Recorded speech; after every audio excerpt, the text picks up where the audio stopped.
दोस्तों नमस्कार, स्वागत है आपका यूट्यूब चैनल एबी टेक में। आज है 16 जून 2022 और जान लेते हैं आज की महत्वपूर्ण खबरें जो आज के प्रमुख समाचार पत्रों पर छाई हुई हैं। सबसे पहली अपडेट यहाँ पर है जीआईसी लेक्चरर भर्ती को लेकर के।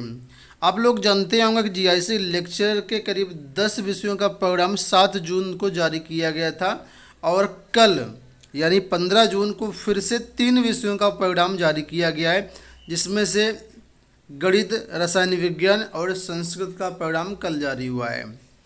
इस बार गणित में महिला वर्ग में 8 पद खाली गए हैं। ठीक है, तो उसी के बारे में यहाँ पर अपडेट है कि राजकीय इंटर कॉलेजों को 485 प्रवक्ता और मिले जो गणित, रसायन विज्ञान और संस्कृत में चयनित हुए हैं।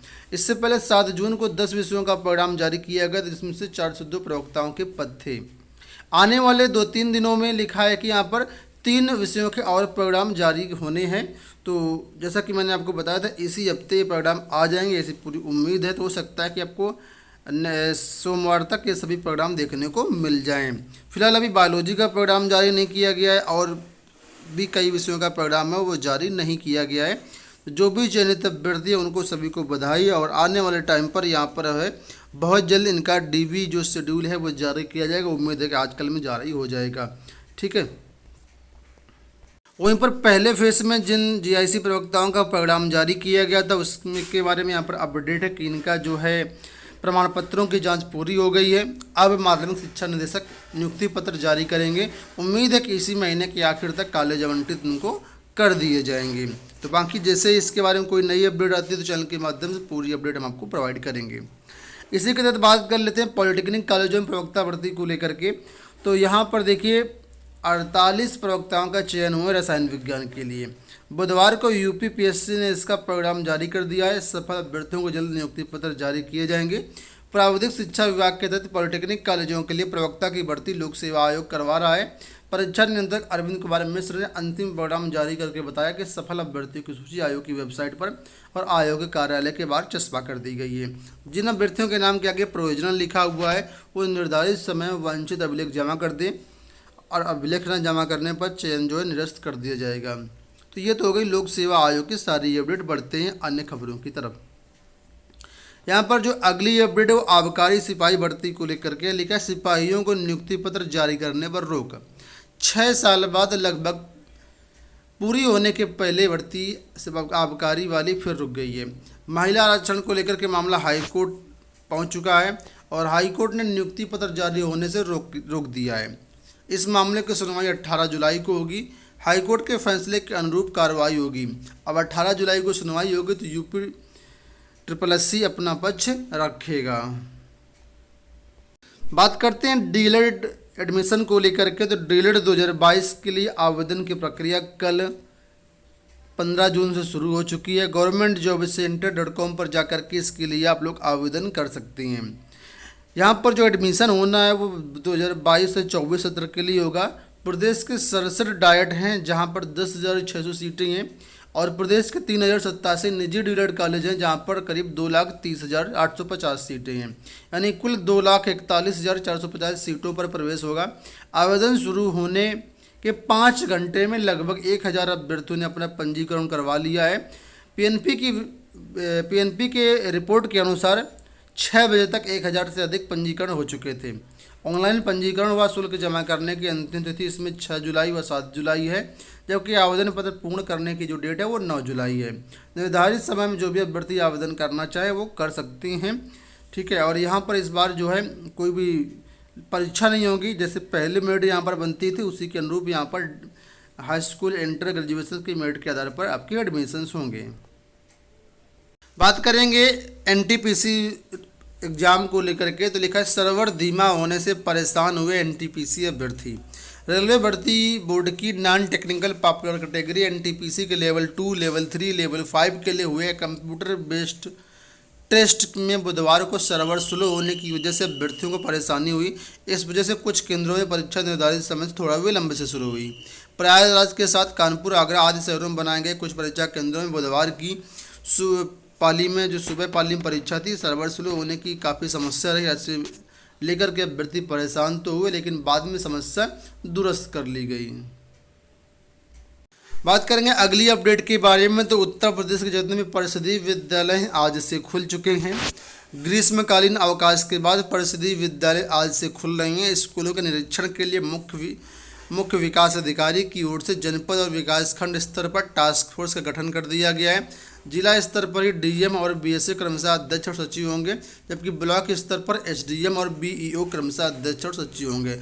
टास्क फोर्स में शामिल प्रत्येक सदस्य को हर दिन कम से कम 5 विद्यालयों का निरीक्षण करना अनिवार्य है। ठीक है, तो परिषदीय विद्यालय आज 16 जून से खुल गए हैं।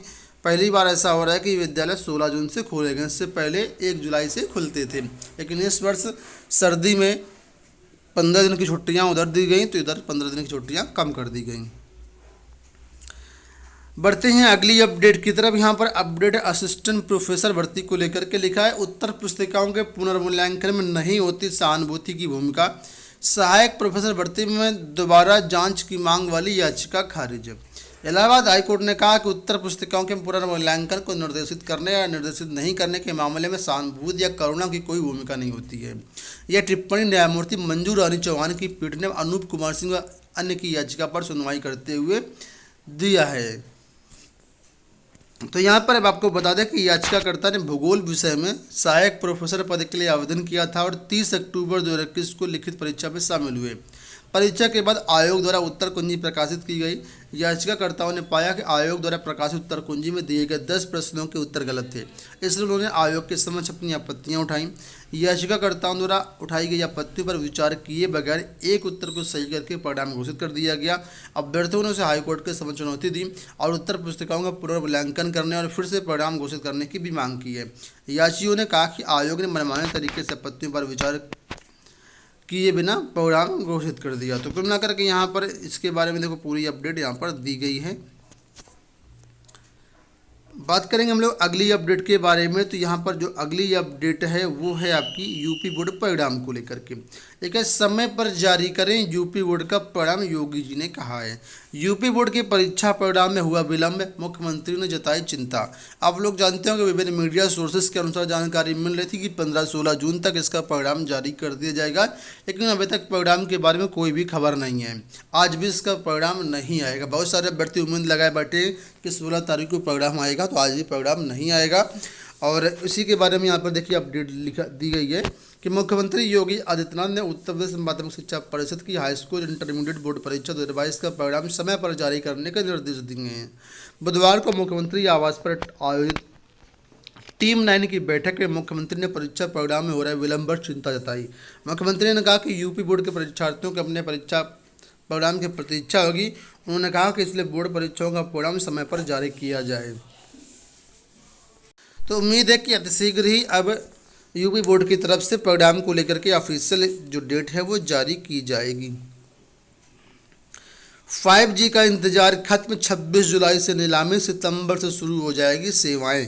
कैबिनेट की मंजूरी मिल चुकी है। 20 साल के लिए बिकेगा 72 गीगाहर्ट्ज का स्पेक्ट्रम। ठीक है, तो काफ़ी कुछ यहाँ पर बदलने वाला है 5G आने से। जैसे कि यहाँ पर जो आपकी स्पीड होगी वो करीब 4G के मुकाबले 10 गुना फास्ट होगी। ठीक है, ये आपको लाभ मिलेगा। 2 GB की फिल्म मात्र 10 सेकंड में ही डाउनलोड हो जाएगी।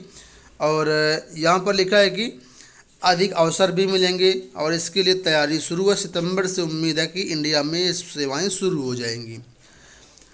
अंत में अपडेट यहाँ पर है अग्निवीरों की भर्ती को लेकर के। आप लोग जानते होंगे भारत सरकार की तरफ से अग्निपथ योजना लॉन्च की गई है। इसके अंतर्गत जो सेना में भर्ती होगी वो 4 साल के लिए संविदा पर होगी और उसमें अलग अलग वेतनमान भी मिलेगा। 4 साल बाद इनको बाहर कर दिया जाएगा। तो इस खबर का सोशल मीडिया पर बहुत ही ज़्यादा खंडन हो रहा है। खंडन का मतलब है विरोध हो रहा है। सोशल मीडिया पर कहा जा रहा है कि जिस तरीके से अपना शिक्षा मित्र लाए, ठीक है, और पंचायत मित्र लाए और भी कई सारे मित्र लाए, उसी तरीके से अब यहाँ पर अग्नि मित्र आ चुके हैं और कुछ दिन बाद यहाँ पर शिक्षा का भी एक तरीके से यही हाल होने वाला है। कुल मिलाकर इसका काफ़ी ज़्यादा विरोध हो रहा है और तरह तरह के यहाँ पर जो है कमेंट करके ट्वीट किए जा रही हैं और इसमें जो है काफ़ी विस्तृत तौर पर मामला ट्रेंडिंग में कल चल रहा था ट्विटर पे। उसी के बारे में यहाँ पर आज अपडेट दिया गया। हालांकि विरोध के बारे में तो यहाँ पर नहीं दिया गया लिखा है, लेकिन ये है कि जो लोग अग्निवीर के तहत आएंगे भर्ती होकर के, ठीक है। और उनको यहाँ पर विभिन्न राज्यों द्वारा जो भर्तियां होती है उसमें प्राथमिकता दी जाएगी। जैसे कि उत्तर प्रदेश सरकार ने भी कहा कि हम पुलिस भर्ती में प्राथमिकता देंगे। इसके अलावा अन्य कई राज्यों ने भी यहाँ पर कहा है। इसके साथ ही यहाँ पर देखिए लिखा केंद्रीय बलों की जो भी भर्तियाँ होंगी, ठीक है, वहाँ पर भी इनको प्राथमिकता दी जाएगी। जैसे कि थल सेना की भर्ती, नौसेना की भर्ती, वायुसेना की भर्ती होगा, और या कहें कि जो CAPF होते हैं, असम राइफल्स हो गए, और भी जो तमाम होते हैं, ठीक है, उनमें इनको प्राथमिकता दी जाएगी। फिलहाल आपको इस योजना के बारे में क्या कहना है, कमेंट बॉक्स में ज़रूर बताइएगा। आज के वीडियो में इतना ही, धन्यवाद।